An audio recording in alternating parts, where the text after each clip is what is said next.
अनेक पक्ष ज्या चर्चा आता सुरू आहे की राष्ट्रीय काँग्रेस पक्षामध्ये विलीन होणार, विपक्ष हा हळूहळू जो संपत चालला होता त्यांना आता एक लक्षात आलं की आपल्याला कळपामध्ये राहूनच आपलं भलं आहे आणि ते राष्ट्रीय काँग्रेसच्या कळपामध्ये जाण्यासाठी जसं शरद पवार साहेबांची एनसीपी जाण्यासाठी तयार आहे त्याचप्रमाणे उबाटा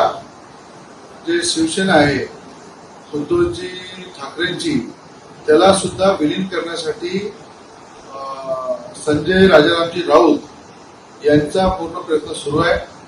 सोनिया गांधीच्या दरबारामध्ये संजय राऊतच्या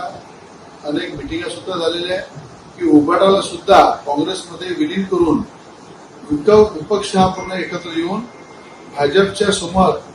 सगळे एकत्र येऊन लढले पाहिजे, सगळे एकत्र झाले पाहिजे म्हणून उबाटाही काही दिवसामध्ये आपल्याला काँग्रेसमध्ये विलीन झालेलं दिसेल।